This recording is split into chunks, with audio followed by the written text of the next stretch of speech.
Great. Well, good afternoon, everyone. I'm really happy to welcome you all here to this session, Measuring What is Hidden, Amplifying Community Voices, and Closing Digital Gender Gaps. It's really a pleasure to see everyone who's in the room and all of our wonderful panelists.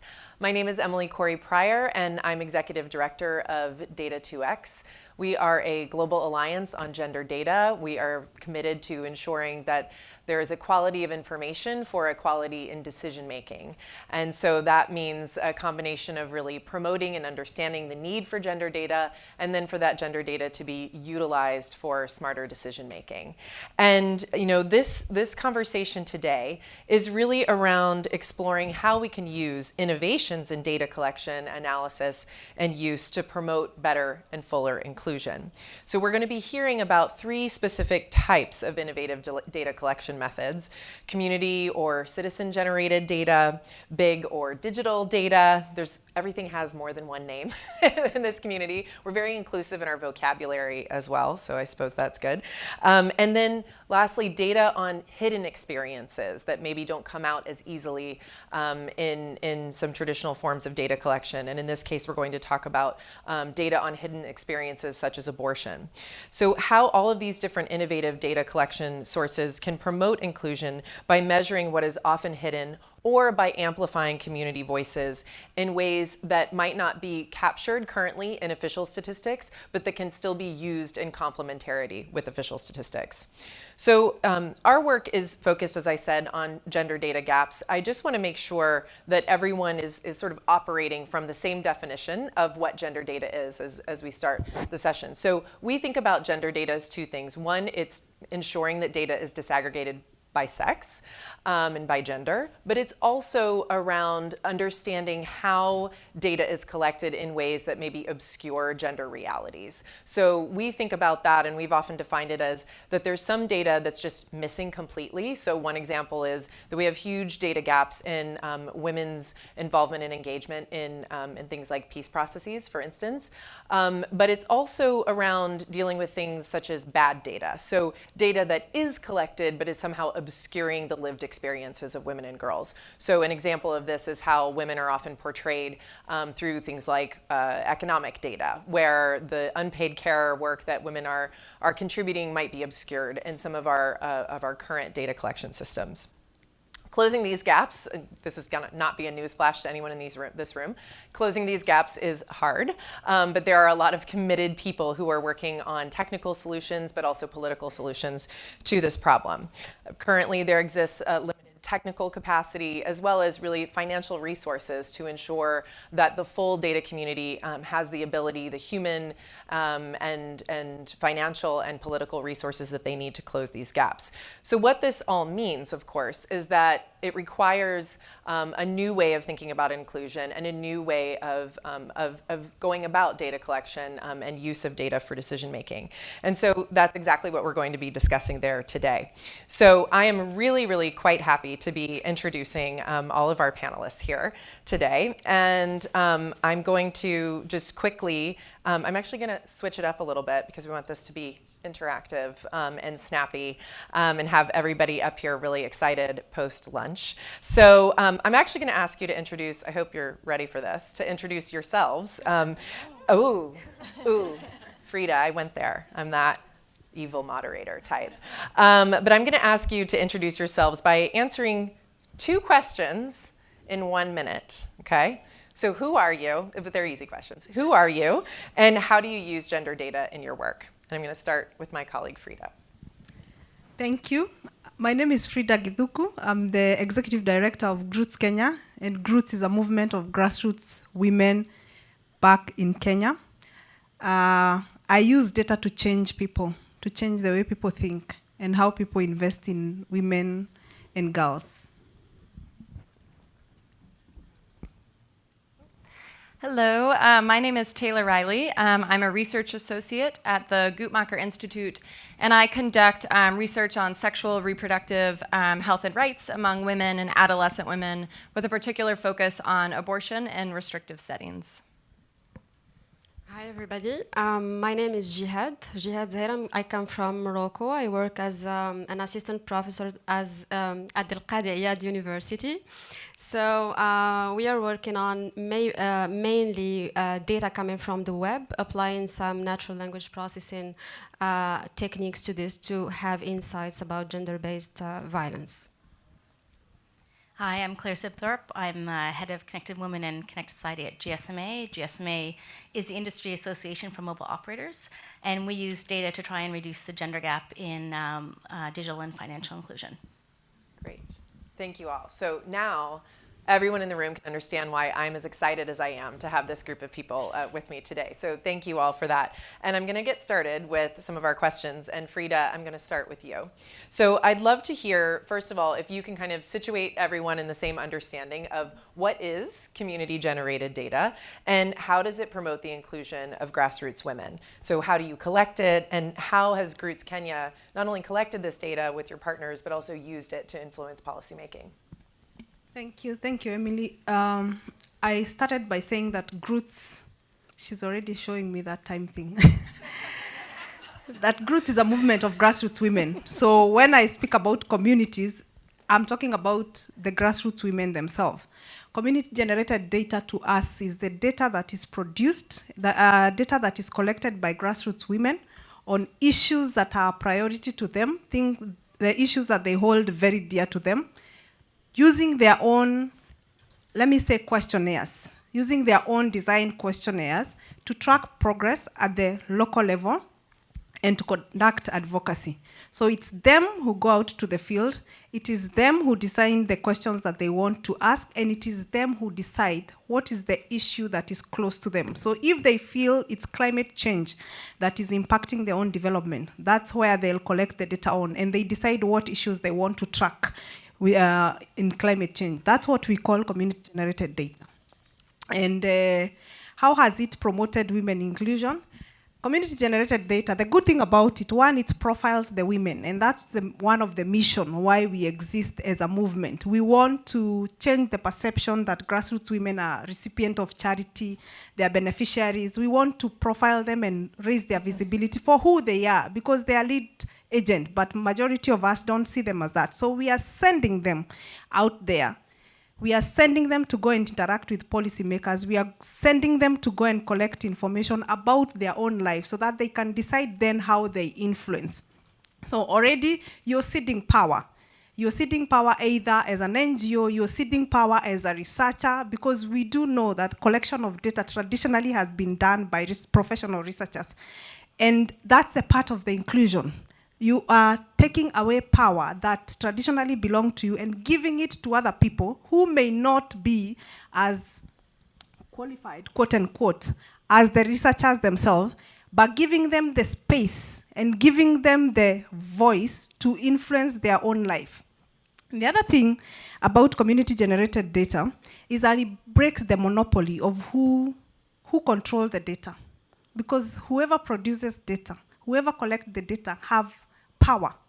And when you send the women out to collect the data, then you're crashing that kind of data monopoly. For a long time where I come from, the mandate to produce data is with the Bureau, the National Statistical Offices. And so when they produce data, they'll produce data on things that are of national priority. Those things that are of national priority may not be necessarily the things that the women want to know about. Sometimes they just want to know how much time they spend doing unpaid care work. So when you give them that space to generate that kind of data, you're breaking that kind of monotony that has existed for a long time, and you're promoting inclusion.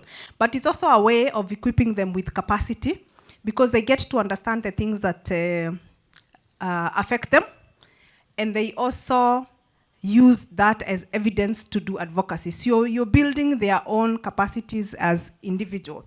And we started collecting the data when our members started saying that, when they look at the national averages, like they'll say 3 in every 5 women in Kenya experience violence. But the women says, but in my village, it's all of us. Or in my ward, it is 4 out of 5. So those local averages are also not present in the data that we get from the official statistics. So women want data about their village, about their sub-county, and about their ward. And that's when we started investing in community-generated data. Yeah? Yeah. I've missed one part. Okay. I wrap? Can I? We have used... Go ahead. We have used that data to initiate policies. We have used it to influence budget, but we've also used it to get women into decision-making spaces. And the good thing I like about it is because you send women out there, whether it's a form of co-option or whatever we may call it, policymakers get to see them. And they start recognizing their own capacities. And government want these people on their side. So they get to be appointed in land control board, in water committees. I have so many of them who have ascended to those influential positions just because we sent them out to collect data. The other thing is that they use this data when they go for public hearings, because now you have sensitized them. They are politically sensitized on the issues that affect them. When they go for public participation, they know the things, they go there when they are prepared, they know the things they are going to talk about, and so they become the agenda setters. So in the last 2 years, we've been able to influence 2 counties to develop county climate change policies just because we went out and mapped the impact of climate change to small-scale farmers. We've also influenced one of the county to allocate $1.25 million US. That may sound like little money, but back home, that's a lot of money for clean cooking, to promote clean cooking, because women collected data on the impact of clean cooking on their own time, but also on their own health. Great. Yeah. Thank you for that. And this won't be your only shot so I want to hear more about that. I think there's a really rich, here, let's switch. Go. A really rich conversation to be had on how data collection can also introduce women to political participation and civic participation in a new way. So to be continued. I'm going to turn now to Taylor. So, we heard a little bit about how hard it is to do data collection, whether it's community-generated data or even, official forms of data collection on some key SDG indicators, even on things like women's access to financial services, for example. So, how that's not even going into data collection on an issue that is in many places around the world, including the country I come from, very politically sensitive. So given the politics around abortion, how can we ethically collect data on an experience like this, which is often hidden, and what can that data then tell us? Yeah. Thanks, Emily.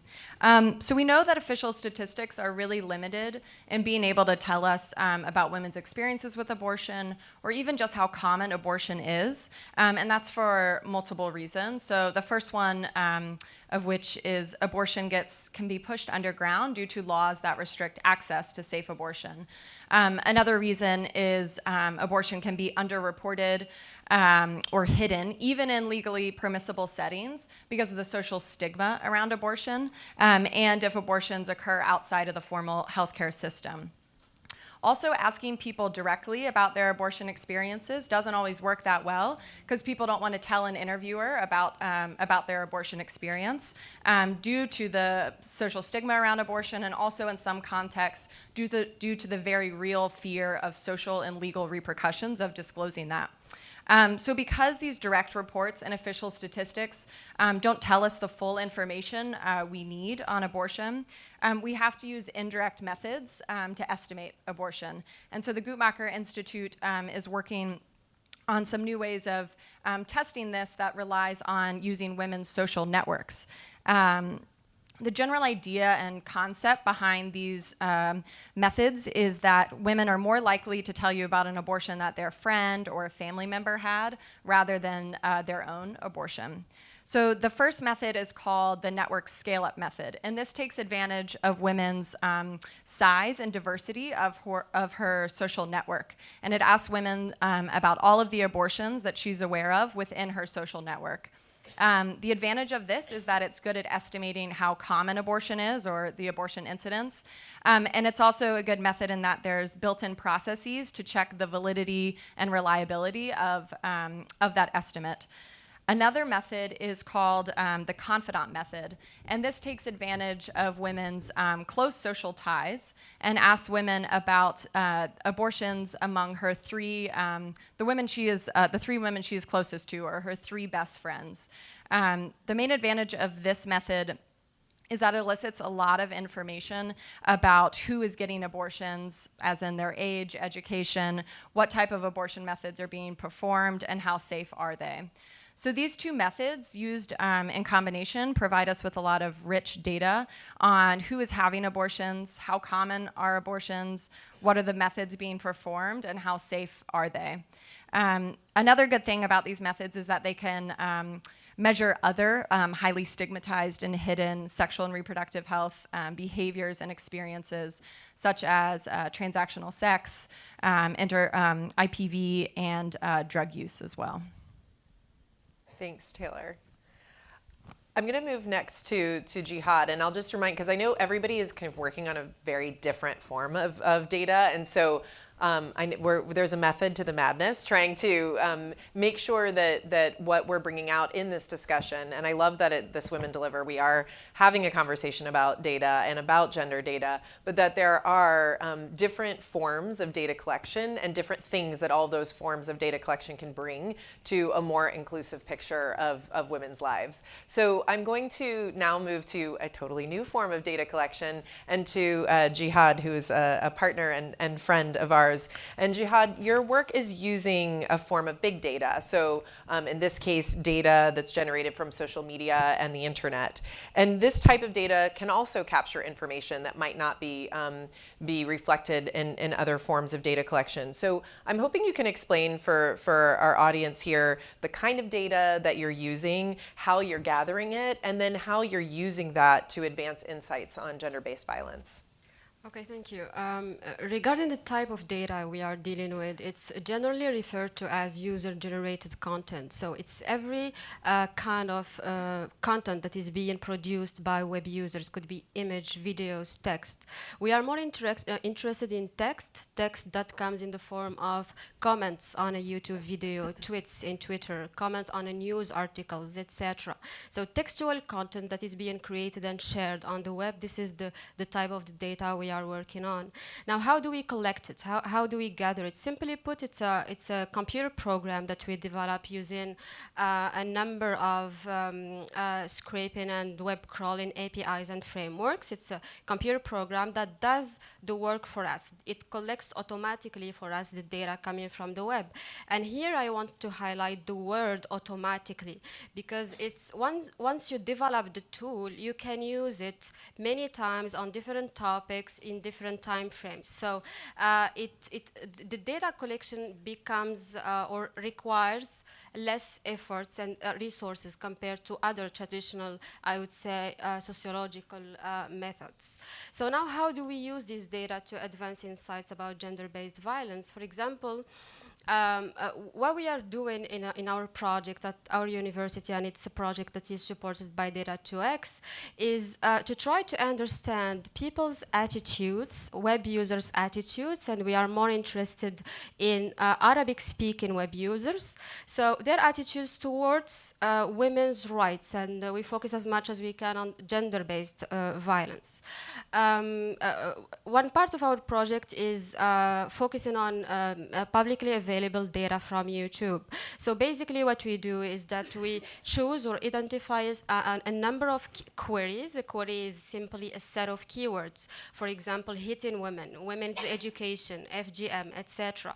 And we collect the videos that are associated to these keywords and the comments on these videos. For example, in this part of the project, we analyzed almost 6,000 videos, more than 90,000 comments, and we try to understand people's attitudes, answering some questions. For example, are these videos promoting a positive or a negative position towards women's rights? How people do react to these videos?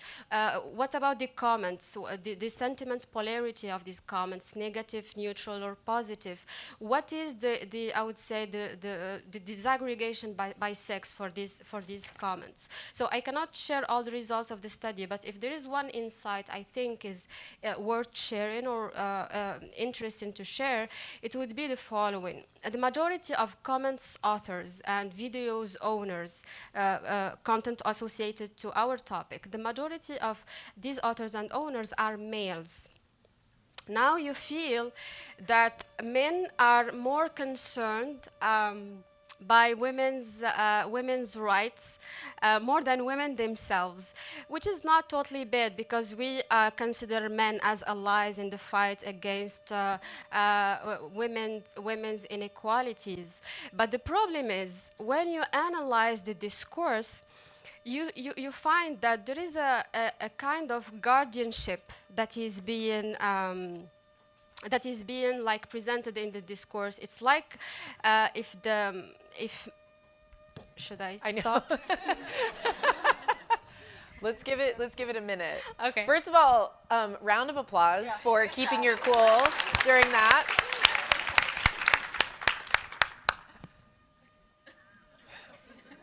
Let's see if we could all do it at the same pitch.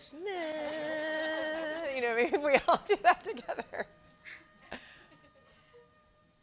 Yeah, we don't know. Okay, maybe let's try to power through because I don't want to miss out on the insights and then hearing from Claire. And can everyone just kind of bear with? Can people hear still? Yeah. Is everyone there? Can I get a thumbs up? It's a sign of life. Okay. You can do it. My main point is that sometimes you feel that the patriarchal structures of some societies are being reflected in these online discussions about women's rights. I mean, instead of letting women in their circles taking their decisions, so men feel the responsibility of taking decisions for women. So this was for us a very interesting insight, and it was like clearly reflected in the online discussions. So that's it, and we can maybe elaborate more on that. Yeah, I hope we can in the follow-up question. Hopefully, we'll stop the ringing in our ears. But I'm just glad everyone else is also hearing it, and it's not just me. That's a good sign. Okay, so now we're going to move on to Claire. So Claire, I'm hoping you can tell us about GSMA's work with mobile data and women's financial and digital inclusion, and specifically, and I'm hoping in the discussion we have a little bit of time to delve more into this, but the issue of algorithmic bias is something that we've been thinking a lot about at Data 2X, and I am sure you're thinking about it at GSMA. And I hope we can talk more about algorithmic bias. But I also think it would be interesting to talk about how algorithms and mobile data, kind of the flip side of that, how algorithms might actually help promote women's financial inclusion and digital inclusion. Sure. So we are very passionate about data in our work. We're incredibly data driven. We feel that you can't really if you don't understand the size of the gap or the size of the issue, you can't possibly prioritize it. If you don't understand the data behind it, you can't, well, how do you target your efforts? How do you measure your progress? So we do a lot of work on data. We collect a lot of data. We analyze a lot of data. And we have this new sort of algorithm that we've created. So there is obviously a lot of biases around AI, and we can talk about those. But I think one of the challenges is that the accuracy of the data that we have on gender is problematic. So, and we've created a tool that tries to address at least that problem. So in the mobile space, the problem is that, especially in places like in South Asia where there's strong social norms, men will purchase the phone on behalf of their wives and daughters. So the phone is registered in the man's name, but then the user is a woman. And now if you're a mobile operator or people trying to address digital or financial inclusion, unless you know the user, your customer base, how can you possibly address it? So we've created a kind of a machine learning algorithm, which allows mobile operators to basically predict the actual users of the services. And we piloted it in Bangladesh. We had an 85% accuracy rate, and it's really important. So like in the Bangladesh example, we partnered with Robbie in Bangladesh.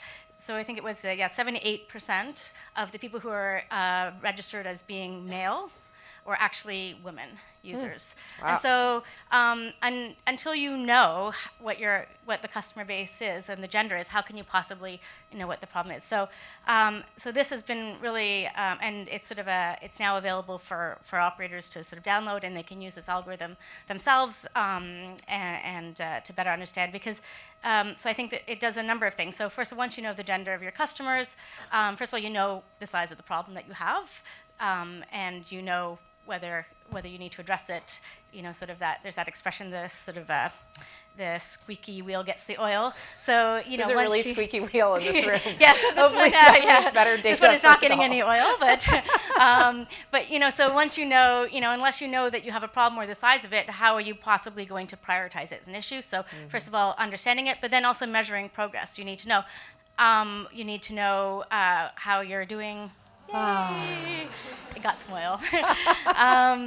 But then once you know the gender of your subscribers, so if you look at sort of if you're a mobile operator for your mobile money provider or providing any kind of mobile service, then you can analyze your data. And we've also created a kind of a framework for how do you analyze your data with a gender lens. So how do you analyze the customer journey from registering for a service to starting to use it to more advanced usage over time, who's dropping off, and looking at it from a gender perspective and disaggregating by location, age, all these things. Because then once you're able to do that, you can figure out who's not using it, who's dropping off in the journey from adoption to use. And then you can target your efforts. If you're going to reduce your gender gap, only with that data can you target. But you can also, not only do you identify the problem, but you can also look at what are your products or services or things that you're doing that are having an impact on reducing the gender gap. Again, if you have the data, you can understand what's working, what's not working. You can do more in those areas where you're doing better. So it's critical as a first step to know the problem and size of the problem, and to know what your data is. And that's what we do a lot of work on, and that's what this algorithm that we've created, this machine learning tool that we've created, allows our members to do, so that we can then, they can then work, and we can work with them on this issue more and try and target efforts to try and reduce the gender gaps. That's great. That's really exciting work, not only building the algorithm, but also making sure that it's available and open for others to use as well. So it's a free and open source software. It's completely free and available for our members, so which is great. Yeah, that's really great. I'd love to hear about uptake from the membership as well. Maybe at some later point. Okay, so for our second round of questions, I'm going to switch up the order. Hopefully that doesn't irritate that whatever that spirit was in the sky yelling at us. So I'm going to start with Taylor actually this time, and I want to go back to thinking about these kind of hidden experiences. And inclusion, and especially around ethical data collection and kind of safeguarding, particularly in challenging situations. So, girls in humanitarian crisis settings, or young unmarried girls. So how do we in these types of the data collection scenarios? Oh my gosh. It's like, the man up there, no disrespect to the men in the room, but doesn't want to hear this conversation. But so how do we ensure that there's really safeguarding, that these safeguarding concerns are really addressed in this type of data collection that you're undertaking at Guttmacher? Yeah, thanks. And I'll speak loudly over this lovely noise. So Guttmacher recently conducted a research needs assessment in 3 fragile states, in Bangladesh, Lebanon, and South Sudan. And there's a great need for information on women, and especially young unmarried girls within humanitarian crisis settings. There's also a really great need for information on abortion and sexual violence, which are 2 obviously highly stigmatized sexual and reproductive health experiences. And that need is great for both girls and women, just overall. But specifically around young unmarried women, it's difficult to collect reliable data among young unmarried women due to access to interviewing them, especially young unmarried women, given conservative attitudes and social controls. It's also just logistically difficult due to a lack of privacy in the refugee camps. But in working in these contexts, a really important first step is to gain the trust of local leaders and parents, as well as partner with local researchers who can speak the language, have cultural competence, and can really build up trust with the respondents to really get this important information about these young women. To initially study these, my colleagues found that qualitative approaches are likely the most feasible. So it's good to think of data not just as a quantitative researcher, but to also think of it in many different forms and in qualitative ways to really understand the experiences of these young women in these settings. For example, having a small group of interviewers live within a refugee camp, so they're able to interview the young women multiple times in order to build up trust with the respondents. But like you said, when doing this research, it's really, really important to conduct it ethically and ensure that there are safeguards throughout the process. So for instance, another one of my colleagues is working on studying abortion and sexual violence in fragile states among girls and women. And there are many processes that set up throughout the research process to ensure safeguarding of these concerns.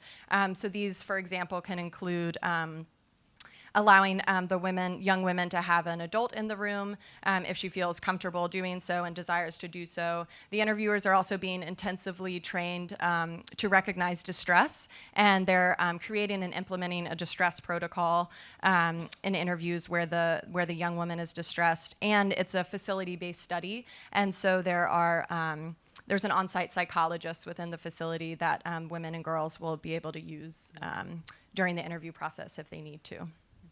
Great. Thank you for that. And I feel like you're highlighting also, I think, another issue that exists in data collection, particularly on sensitive issues, which is the issue of cost. We have an issue of cost around, even fundamental forms, many forms of data collection. And I think that in certain types of data collection, particularly when you really do need to ensure that there is an enabling environment kind of set up around that, that also has some real, I think, implications financially for kind of what that means within a data system. So I think that's a really interesting issue. I'm going to turn back to Frida now. And I think it would be great to hear, we've heard a bit from you in terms of how you've used the community-generated data for policy impact. We heard that kind of towards the end of your first intervention. But I wonder if there's one example that you want to dig into a little bit further, or you could choose, since you kind of covered both in your first response.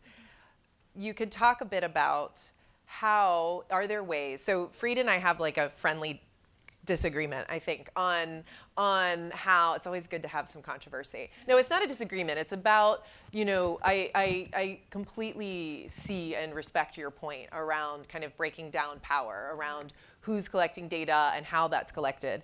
I also, at the same time, I do think that there is a challenge around, that there do need to be national statistical offices. There do need to be official statistics that are collected, that are, situated within a government that's, utilizing those data for decision making and for policy making. And so I wonder if you could talk a little bit about, from the Groots experience, how you're seeing that. Like if instead of, that there's certainly room for community generated data, but there's also room for official statistics. And do you see that there are pathways to be able to better connect those communities together? I went off script. I hope that's okay. That's fine. Yeah.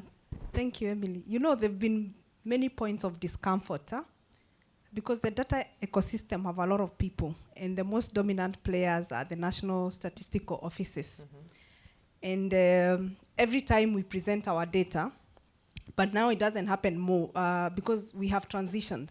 But when we started, every time we would present our data, the Bureau would ask about protocol, they would ask about quality, they would ask, and I said, look here, you are the Bureau. It is your mandate to give us that quality, that capacity to produce quality. So you cannot say that women will not produce data because it's not of quality, because of protocol. You teach them as non-state data producers to follow, to adopt the protocol, and to match up to the quality that you're demanding. It's a conversation that we've had for some time. The good thing about the actors in Kenya, we are organized because there are several of us who are in citizen-generated data. We are organized under the SDG Kenya Forum. It focuses on many other things, but data is one component of it. But that gives us power in the sense that then we are able to negotiate with our statistical agency as a collective.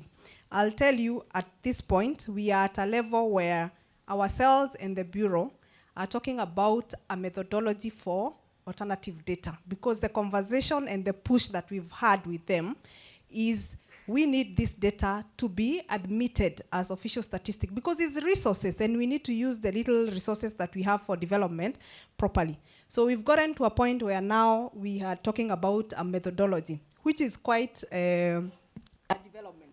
So for me with government, it started with a lot of resistance, but that has changed. The other point of discomfort is with professional researchers. Poor Frida in the middle of both of us. Yeah, I have to say it. Because there are pros and cons. And like I started by saying, data gives the women power. It positions them at the center of development. So, and we are talking about power in this conference. So we have to seed the power that we have. We have to share it with professional researchers, with academia. We also have to talk about co-creation. How can we work together? Bring the synergies, bring the expertise that you have, then the community with their organizing, bring the power that they have, because there's a certain power that they have. They are right holders. When they go with data to government, and it's something that I've seen, whether that data is good or bad, because they are the voters and they are the right holders. When they appear in those public hearings, they get to be listened to, because politicians are also about political mileage. So there's a power that comes with these right holders, the local communities, and there's a power that comes with the academia, which is expertise, a lot of experience, because they've been in the field for a long time. So even with them, and with something that we are requesting constantly, we do hope that we'll get to a point where we can co-create together.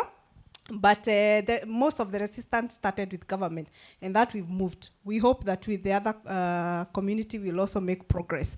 And that's why I also like the index that we launched. Yesterday we launched the Global Gender Index with the Equal Measures 2030. And what I like about that index, it also brings in complementary data that is would not be classified as official data. And the thing about it, it puts pressure point. One of the government officers told me, you don't argue with data that you don't have.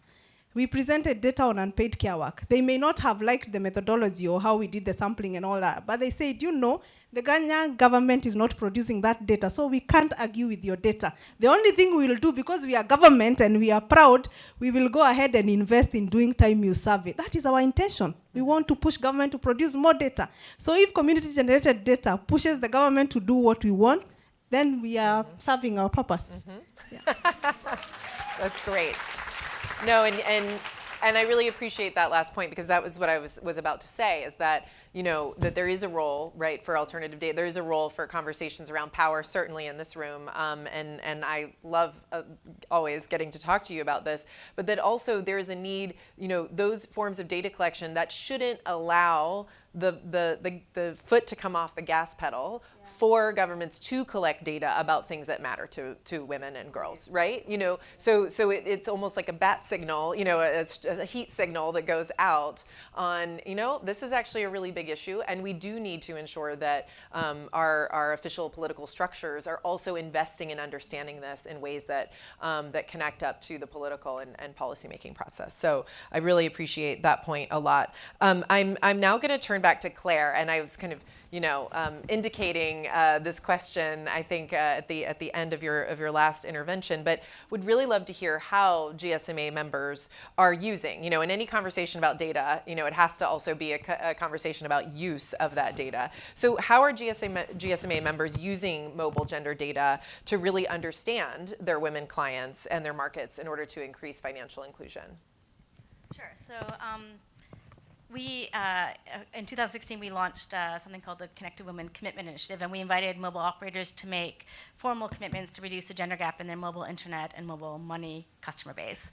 And as part of that, those operators give us their baseline data, so what is the baseline, and they gave a target for 2020, and they now report every 6 months to us against that target. So it's a really, and I think it's something that every sector should do, because I think we talk a lot about gender, but we need to have measurable targets if we're going to make a difference, because I think we're not making the difference we need to be making. And so that's what the industry is doing. And so they use their data in a number of ways. First of all, by having the gender data, they're able to know their baseline and know where they sit and set those targets and then report against them. And I kind of mentioned in the first answer also, then they use their data to look at what's happening in their customer base, where can they target to reduce their gender gap, what's working, what's not working, and it's making a difference. So we publish every year a report that talks about the mobile gender gap, and we look at. And so this year we had enough data over years to look at progress. And we see that the gender gap, sadly, while access is significantly increasing, like 80% of women in low and middle income countries now have a phone, but the gender gap stays the same. Mm-hmm. But within our commitment partners, so they've reached over 16 million women. We have about 50, just over 30 operators have made commitments. But those operators have bucked the trend, and they are actually reducing their gender gap. So I think it shows that when you kind of understand your data, when you then use that data to kind of target your efforts, you can actually make a difference. And I think it's not just also in how they use their data, but they're also, there's a lot of interesting ways data is getting used. And I'm going to go back to the kind of Robbie in Bangladesh, who I said we did this pilot with the machine learning.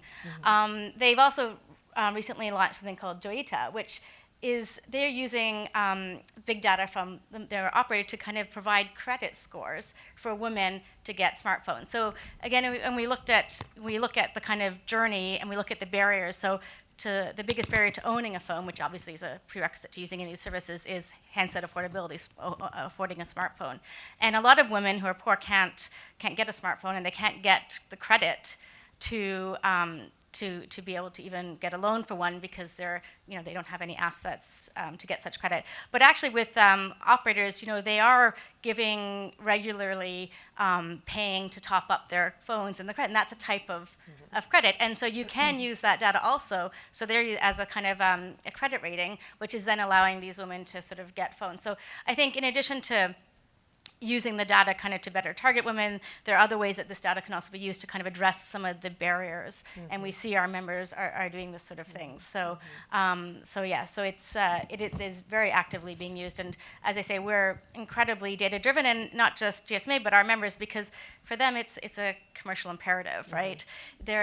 It's a lot of money that they're investing mm-hmm. to reach these customers. They want to make sure that they're investing mm-hmm. properly, wisely, and that they're making the right investments. And so it's critical that they have the data to inform those investments, to measure those investments, and to allow them to do that effectively. They're commercial entities. They're not just, they need to know that what they're doing is working and is effective. So and data gives us information. And thank you for that, Claire. And I love that last point, because I think, it goes beyond getting a loan for a smartphone, right? I mean, certainly from a mobile perspective and from a commercial imperative, as you said, but, this is an issue with a lot of, women's access to credit, and algorithms that are used for analyzing credit worthiness, are building off past indications that would be publicly available and or at least more available for people to analyze credit worthiness. And that's why, men are going to come out better in those algorithms oftentimes than women, but there are different ways to analyze that, and that's a potential positive use of algorithms.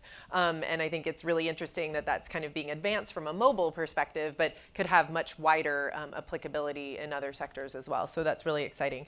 For our last intervention, before we turn to audience Q&A, I want to go back to Jihad, and I want to just brag on her for a moment, and I think this is still going to be true, but that, when we're talking here about inclusion, and when we think about, especially the big data field and the interaction of new forms of data and how those can be utilized for gender analysis.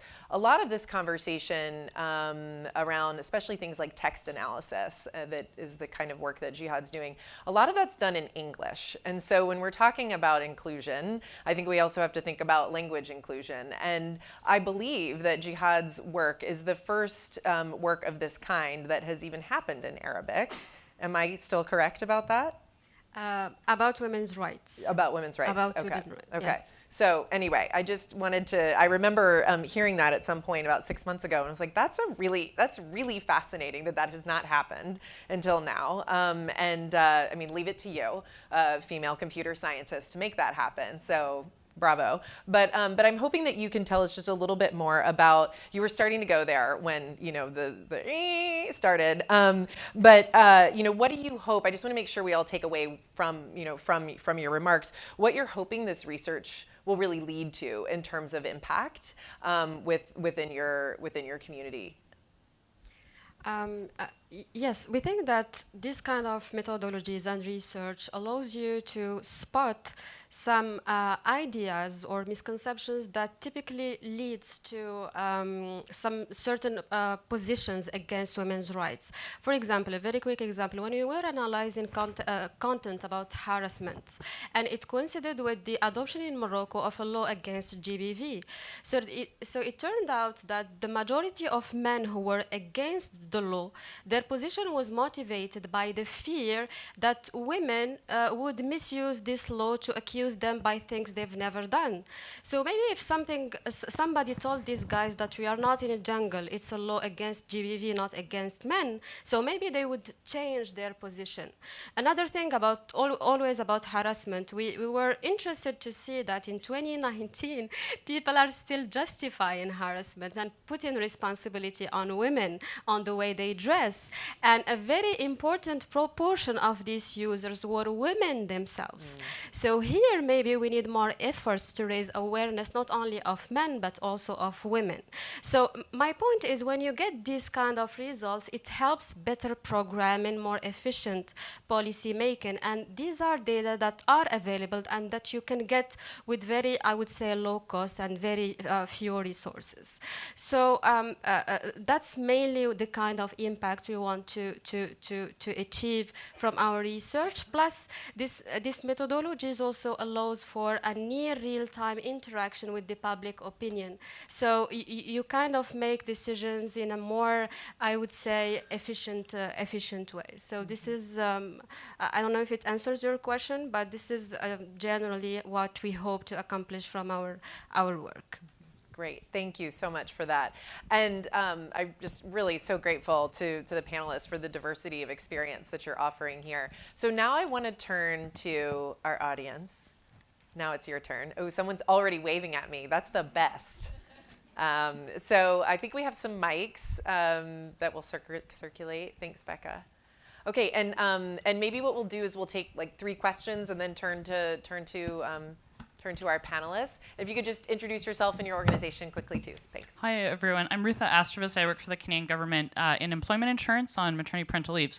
But I'm here, something that I've learned when we did our consultations, and a communications issue that even the government of Canada sees, is that on sensitive topics, we're finding more and more bots, and we're finding more and more hate groups that are sponsoring things that look like actual commentators and whatnot. So when you do scraping, when you do these indirect, I'd love to hear from you, Jihad, about your experience of how to distinguish real users, if you're starting to see sort of like repeat comments and finding trends on that. And if I can do a shout out to my colleagues at the University of Toronto, they have a lab. They've discovered networks, and they have a technology to discover these types of sort of negative influences who are using the internet to promote hate or to promote other negative attitudes. Wow. Thanks. Thank you for that. I think I saw one. Yes, there. Yes. My question is to Taylor. Your tools were very interesting. I just wanted to learn more about if there are some other topics, because the topic you mentioned for these tools are very sensitive, sexual and reproductive health or GBV. have you tried these tools for conventional topics such as childhood immunization? Because childhood immunization is one of the major causes of child deaths globally, and the largest number of children die because of vaccine preventable diseases. And whenever we do research on finding causes of low demand for immunization, we get stereotypical responses. And at times this is interpreted as all of us as women have so ingrained conditioning of our mind that we respond to all those questions in a very casual manner without understanding without realizing the significance of the deep dive. Thank you. Great. Could you just say your name too? This is Lubna Hashmat. I represent CHIP. It is a Pakistani civil society organization. Thank you. Great. Thank you. I saw one up here, and then I'll go there, and then we'll. So my name is Mayada El-Zagbi. I work for CGAP, which is a think tank at the World Bank. I'm just curious. So a lot of these initiatives are extremely interesting, but I'm just wondering, what do you think about making that data available for other users? So I understand how you use the data for your own influence with your own particular partners, but then are you thinking about making, putting that information available in some kind of other platform for others to use, and how you think about that issue? Great, thank you. And then Hi, my name is Alfonsina Peñalos. I'm a program officer at the Hewlett Foundation. One super brief comment is, I think the exchange that Emily and Frida had about those two type of institutions, I think talks to recognition of who is a producer of knowledge and what gets valued as knowledge, and I think that that's really important. My question possibly is for the others, other panelists, Frida, because I don't think this applies to you, but how do you make sure that the data collection that you do is not just extractive, but is actually accountable to the groups that you're sort of extracting the data from? Great, thank you for those very thoughtful questions. So I'm going to do, am I still good? Yeah, okay. So then let's actually start, we might kind of go in that order. Let's start with Jihad on the question around bots and determining real users. Yes, we call this fake opinion detection. So it's a research field in the natural language processing that is very known. So we have this in the pre-processing phase. So what we built a data set that was reviewed by human users to see, okay, this is a fake opinion and this is a true one. And we trained a machine learning algorithm which detects the likelihood that an opinion or content is fake or true one. And based on this, if we remove the noise. If we think that this is a fake opinion, so we simply remove it. So this is a step that we actually include in the pre-processing phase of our data. Thank you. I think the next question was actually aimed to Taylor. Yeah, thanks for the questions. So the first one about childhood immunization, as far as I know, these methodologies have never been used for that. They're usually more hidden behaviors. I know UNICEF does have a lot of great data on immunization, but perhaps looking into it, just a recommendation is the methodologies are, because they're so dependent on basically women telling each other about that. So you would really want to do formative research to understand, like, is this a topic that women talk to each other about, and in the way of abortion, like, tell the secret of. And so, yeah, before like maybe pursuing research like that, having that idea in mind. But I've never seen it used with immunizations. The other question about making data available. So we do have, at Guttmacher, we do try to make a lot of our data available on our website. The problem with, so I did a study in Zimbabwe on women who present and get treatment for abortion complications. It interviews the women, but we're unable to release that data because it can be even de-identified.